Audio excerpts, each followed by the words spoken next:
प्यारे बच्चों, मैं आज आप लोगों को मानव भूगोल की प्रकृति के बारे में बताऊंगा। मानव भूगोल के अर्थ और परिभाषा आपको बता दिया था। आज मैं मानव भूगोल की प्रकृति के बारे में विश्लेषण करते हुए समझाने का प्रयास करूंगा कि मानव भूगोल की प्रकृति का प्रमुख आधार भौतिक पर्यावरण और मानव निर्मित सामाजिक, आर्थिक, सांस्कृतिक पर्यावरण के परस्पर अंतर संबंधों पर टिका हुआ है, क्योंकि मानव इस भौतिक पर्यावरण में विभिन्न प्रकार के अपने क्रियाकलापों के द्वारा परिवर्तन करके सांस्कृतिक पर्यावरण का निर्माण करता है। और ये सांस्कृतिक पर्यावरण का निर्माण करता है, बड़े पैमाने पर परिवर्तन करके ये निर्माण करने का प्रयास करता है। जैसे आप समझ सकते हैं कि सड़क, रेलों का जाल, गांव, नगर, पतन, खेत, खलियान, खेल का मैदान, दैनिक उपयोग में आने वाली विभिन्न प्रकार की प्रयोग करने वाली जो वस्तुएं होती है, वह ये सब मानव भूगोल के अंतर्गत प्रकृति के स्वरूप को प्रदान करती है, यानी मानव के प्राकृतिक स्वरूप को प्रदान करती है कि मानव की जो प्रकृति होती है, मानव की जो प्रवृत्ति होती है, मानव ने अपने क्रियाकलापों के द्वारा भौतिक पर्यावरण के प्रकृति को बदल करके मानवीय स्वरूप को प्रदान करता है।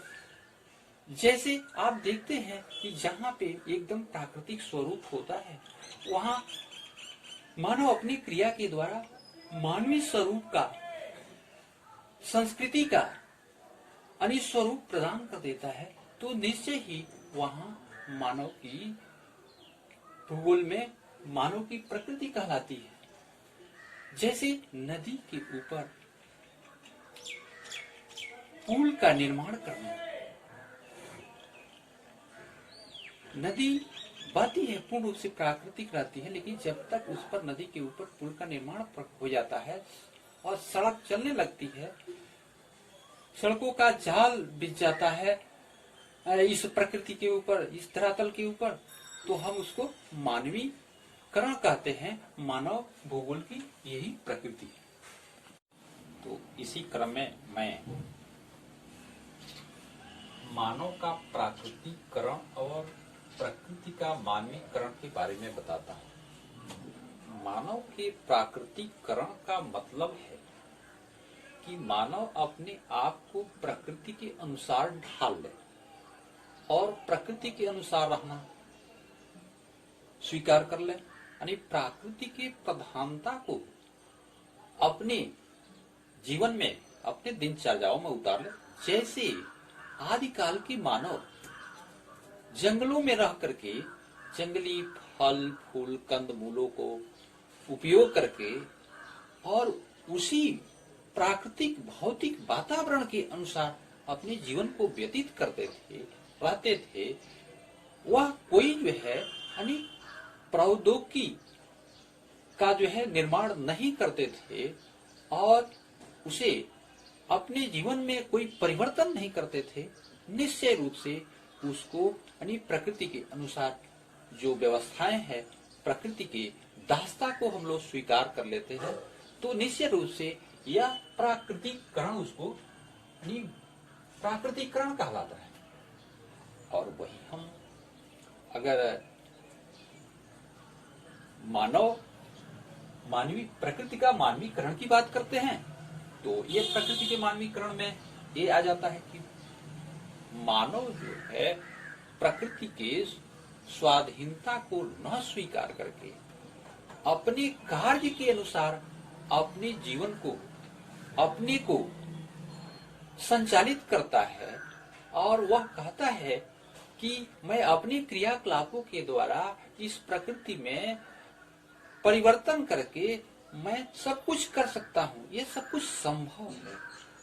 तो यह विचारधारा निश्चित रूप से मानव की यह जो प्रौद्योगिकी के अनुसार अपने आप को बदल करके इस भौतिक पर्यावरण में विभिन्न प्रकार के परिवर्तनों को करके और वह मानवीय स्वरूप को यानी इस भूपटल पर मानवीय स्वरूप को प्रदान कर देता है, मानवीय स्वरूप दिखाई देने लगती है, मानवीय स्वरूप विद्यमान हो जाता है। तो ऐसी परिस्थिति को हम प्रकृति का मानवीकरण कहते हैं। अगला पॉइंट पर्यावरण निश्चयवाद है। पर्यावरण निश्चयवाद के अंतर्गत यह मानवीय शक्तियों की अपेक्षा प्राकृतिक शक्तियों की प्रधानता को स्वीकार करने वाली विचारधारा है। इसके अंतर्गत मानव के समस्त जो है क्रियाकलापों पे प्राकृतिक शक्तियों का नियंत्रण होता है, प्रकृति का नियंत्रण होता है। इसे हम जो है पर्यावरण निश्चयवाद की संज्ञा देते हैं। इसके बाद जो है संभववाद आता है। संभववाद के अंतर्गत हम ये कह सकते हैं कि ठीक इसके विपरीत की प्रक्रिया होती है, यानी पर्यावरण निश्चयवाद के ठीक विपरीत की प्रक्रिया इसमें होती है। इसमें हम प्राकृतिक शक्तियों को की अपेक्षा मानवीय शक्तियों को अधिक प्रभावी मानते हैं। यानी प्रकृति शक्तियों की अपेक्षा हमारी जो मानवीय क्रियाकलाप है पूर्ण रूप से प्रभावकारी हो जाते हैं। ऐसी परिस्थिति को हम संभववाद कहते हैं कि हम प्रकृति में सब कुछ प्राप्त कर सकते हैं, अपने क्रियाकलापों के अनुसार अपना जीवन जी सकते हैं। हम प्रकृति का दास नहीं रह सकते हैं, हम प्रकृति की दासता को स्वीकार नहीं कर सकते। ग्रिफ टेलर की संकल्पना एवं नव निश्चयवाद के बारे में बताऊंगा। तो आइए समझने की कोशिश कीजिए। नव निश्चयवाद को आधुनिक निश्चयवाद एवं वैज्ञानिक निश्चयवाद भी कहा जाता है। यह निश्चयवाद तथा संभववाद की चरम सीमाओं के बीच की विचारधारा है। इसका सूत्र वाक्य है, न तो प्रकृति पर विजय प्राप्त करना और न ही प्रकृति की दासता को स्वीकार करना, बल्कि प्रकृति के साथ सहयोग करना। इस विचारधारा को समझने के लिए हम एक उदाहरण के द्वारा भी समझ सकते हैं कि हम किसी बड़े नगर के चौराहे पर ट्रैफिक के नियंत्रण हेतु लाल, पीली तथा हरी बत्तियों जो लगी होती है। लाल बत्ती का अर्थ है रुको, पीली बत्ती का अर्थ है जाने के लिए तैयार रहो तथा हरी बत्ती का अर्थ होता है जाओ।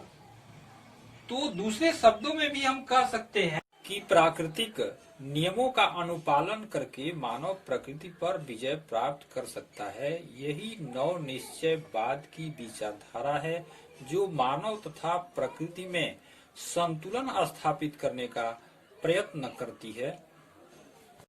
समय के गलियारों से मानव भूगोल का विकास क्रम एवं उपागम के बारे में भी आपको इसी क्रम में मैं बताने का प्रयास कर रहा हूँ।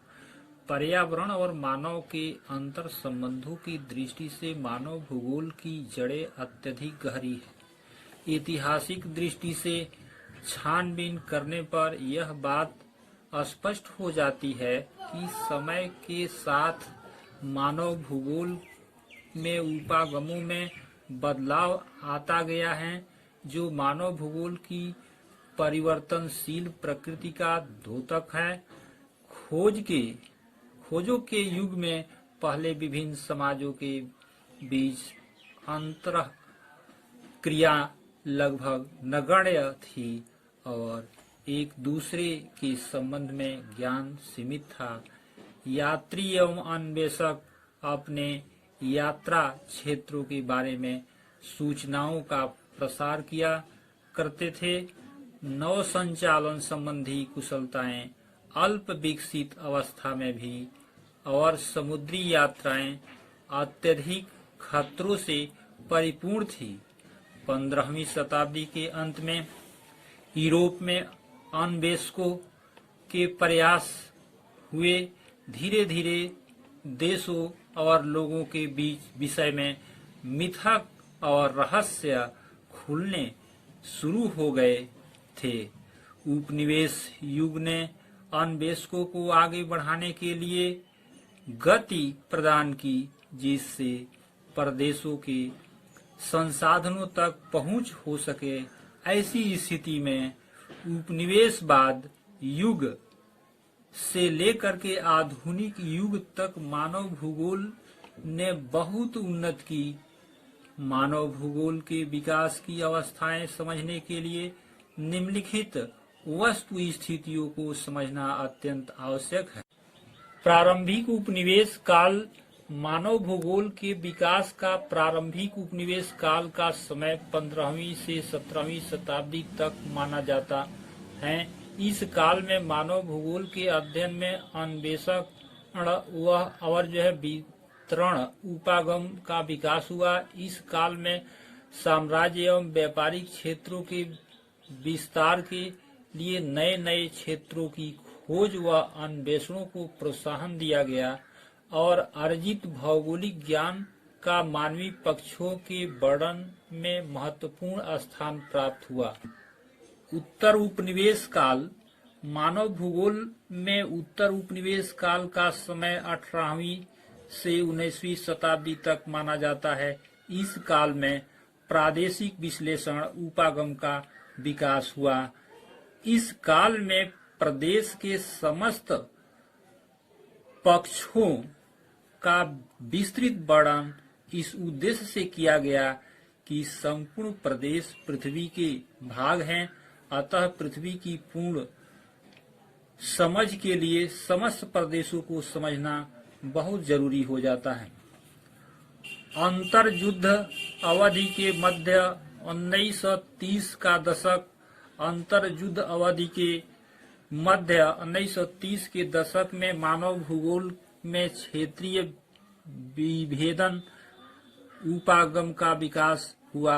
इस उपागम में एक प्रदेश मानवीय पक्षों की दृष्टि से सामाजिक, आर्थिक व पर्यावरणीय परिवेशनी किस प्रकार और क्यों अन्य प्रदेशों से विचलनता रखता है, इसकी पहचान करने पर जोर दिया गया।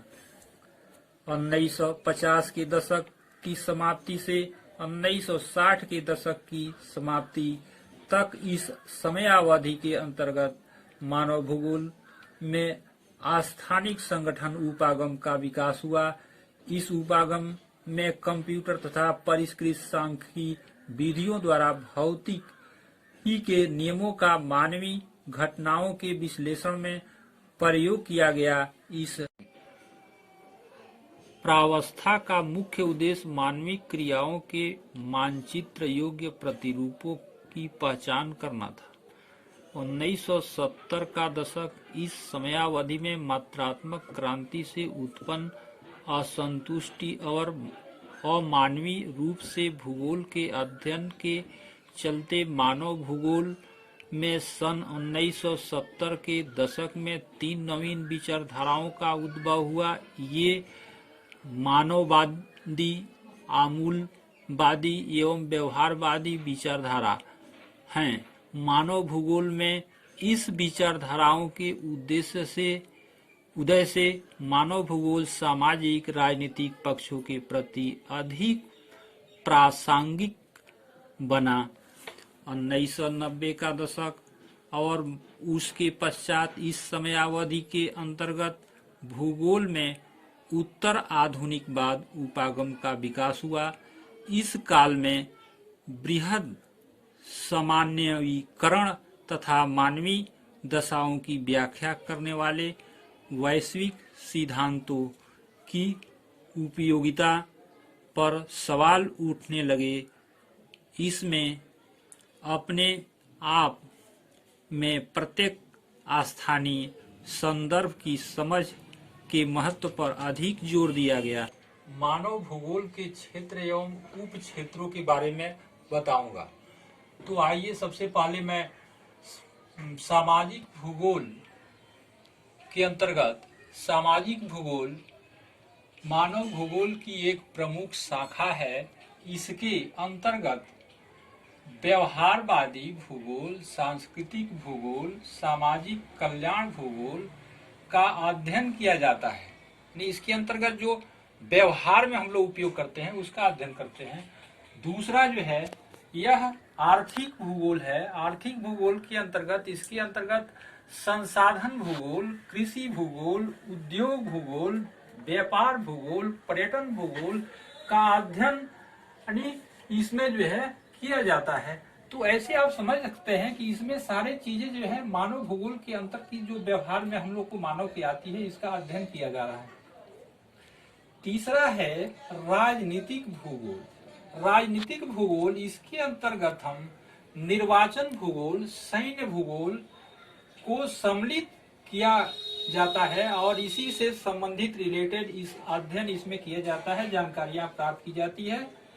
चौथा है नगरीय भूगोल। नगरीय भूगोल के अंतर्गत नगर से संबंधित चीजें जो होती है, नगर की जनसंख्या, नगर का व्यापारिक प्रतिरूप, उसके भूगोल के क्षेत्र के अंतर्गत, यानी ये मानव भूगोल के क्षेत्र में ही नगरीय भूगोल का अध्ययन और जो है नियोजन से संबंधित अध्ययन इसमें किया जाता है।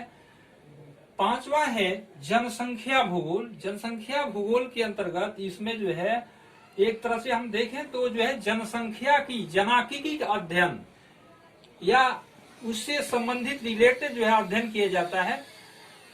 छठवां है आवास भूगोल। आवास भूगोल के अंतर्गत मानव भूगोल की एक शाखा है और इसके अंतर्गत नगर व ग्रामीण नियोजन से संबंधित जो घनिष्ठ संबंध है उसका अध्ययन इसमें किया जाता है, यानी अध्ययन करता है यह भूगोल जो है आवास भूगोल के अंतर्गत।